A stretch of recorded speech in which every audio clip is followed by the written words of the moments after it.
And that is the information in regards to the first quarter of 2020-2021 financial year. The Kenya Association of Manufacturers, that is KAM, has asked the government to extend COVID-19 tax incentives to enable the economy bounce back. KAM says that plans to scrap the incentives in January and June next year could have a negative impact on the private sector. What is disheartening is that now the government has announced how the withdrawal roadmap of some of these incentives. Yet we have not flattened the curve completely, but they are quick to announce that by 1st of January or by 31st of December or by 31st of June, no, 30th of June, there's some tax exemptions or incentives that are going to go away. PAE is going away, I think, in January. The one for 25%, it's going back to 30%. Resident income tax, VAT reduction to 14%. Some of these is going away. Our major question is, when this is going away, and it came through like now Miscellaneous Amendment Act of 2020 and Finance Act of 2020.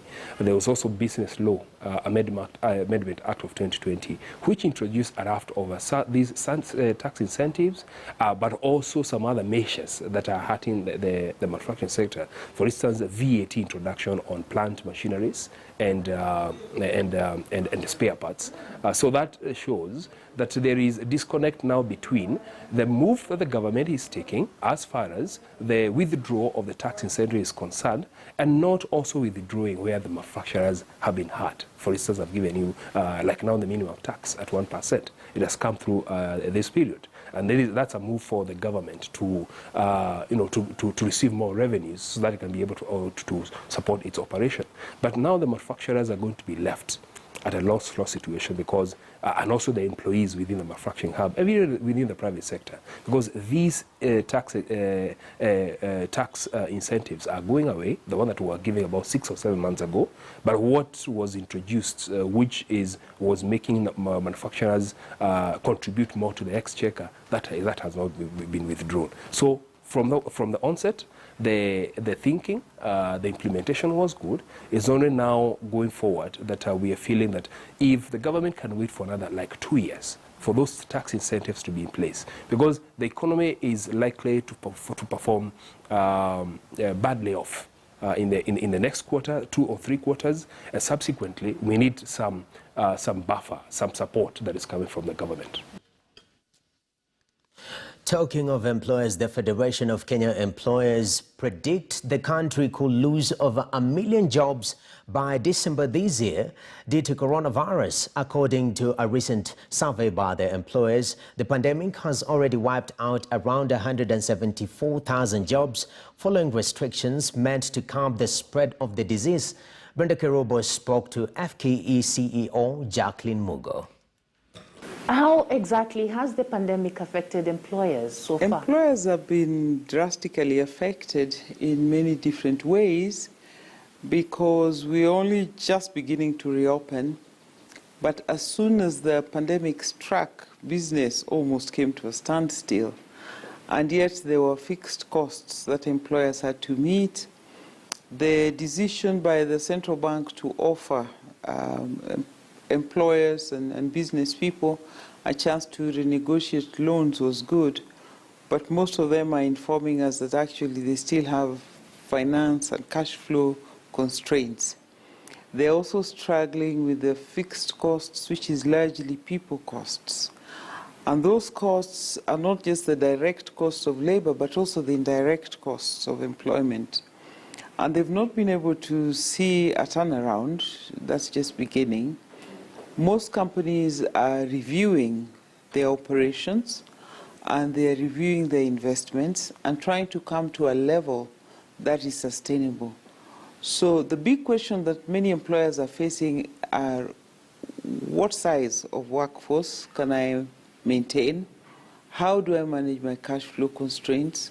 What can I review in my operations? And then also the disruption in the supply chains, which has not come back to normal. The recovery, therefore, depends on matters of cash flow, matters of supply chain, flexibility, and also how well an enterprise is able to balance the fixed costs minus the variable costs. Despite restrictions easing in the last 2 months, employers still say that more job losses are expected. Why is this? Business was very keen to see a reopening of the economy, and we are happy that that has happened, and gradually things are going back to normal. But of course, you know, we still have a curfew. The hours have been reduced, but we still have some hours where there are no operations. So we don't have that freedom to plan in a 24-hour time span. The recovery of the economy can be pronounced. Operations can be made more flexible. We can open up, but the impact of it is not immediate, because really we had almost 6 months of downtime. That has had an impact, which will be lasting. And that downtime is what we are now seeing, resulting in companies saying that they have to review. 51% of the employers who responded in a survey that we conducted to see the impact of COVID-19 on enterprises for the period March to July have indicated that they're actually reviewing their staffing levels. But it's not just an issue of jobs, which is a big issue, but we don't want to be a scaremonger as a federation, but the reality is that the fixed costs are high, and that most of those fixed costs are people costs. So most of these companies have told us that they're going to review their staffing levels. Already we are seeing an 8.3% drop in the jobs that we had prior to COVID-19. So out of the jobs that had been created in the past, 183,000 jobs have been lost. And on average, this country creates about 218,000 jobs per annum. So when we analyzed it, it became clear that about 80% of the jobs that have been created in the last few years have actually been wiped out. So we do need to make effort to spur up what I call the job-rich sectors. We're still largely an agricultural country.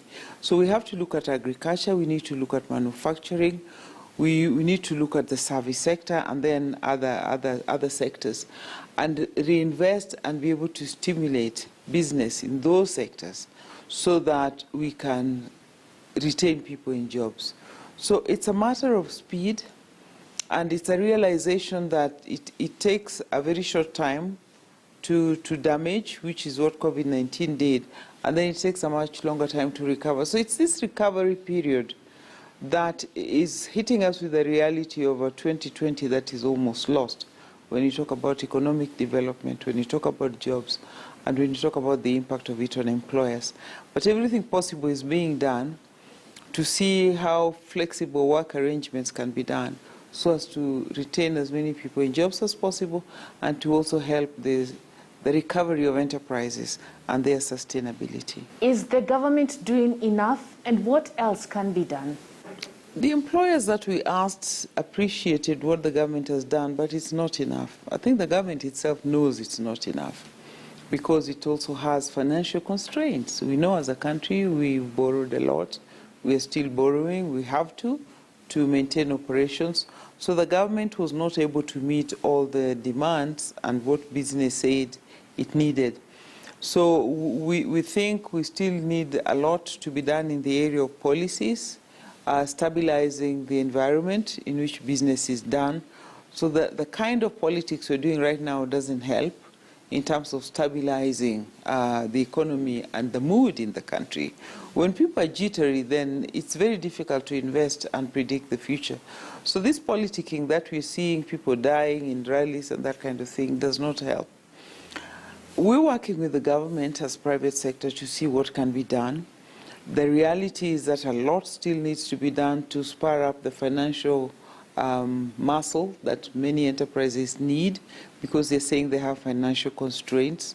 That is an issue of borrowing and access to money, issues of liquidity, which surprisingly, we thought money was actually chasing businesses, and they were spoiled for options, but they're not. So these financial constraints, we need to release cash into the economy if it's possible. so that businesses can have access, especially small and medium ones, can have access to financing. The policies that specifically for the labor sector that we've talked about are social protection policy and wage determination policy.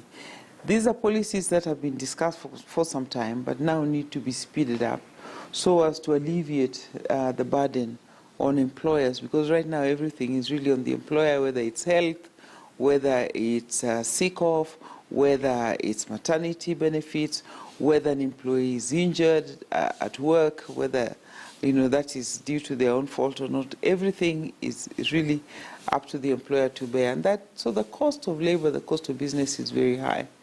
But these are conversations that we're having, realizing that the private sector also has a lot to play in this liquidity scenario, and if we could be facilitated to do business and businesses were able to recover and become profitable, then they would see more money flowing in the economy. Overall, what are your projections for 2021? 2021 is an uncertain year if we judge by what we're seeing already, because we're already deep into politics, and the elections are 2022.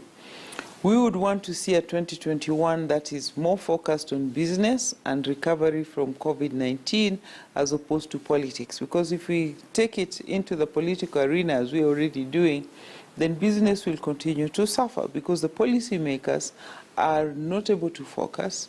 Much as we've said that we are separating those in cabinet, those in government from politics, if senior people within government are also caught in this political situation, then it becomes very fluid. So we have the divisions between the various political parties. We have the BBI debate still coming. So it's very uncertain, and we know for sure that COVID-19, from projections, according to the ILO, is going to take up to 2024. So that catches 2021, 2022, which is an election year, 2023. So the next 3 years are years that are really quite uncertain.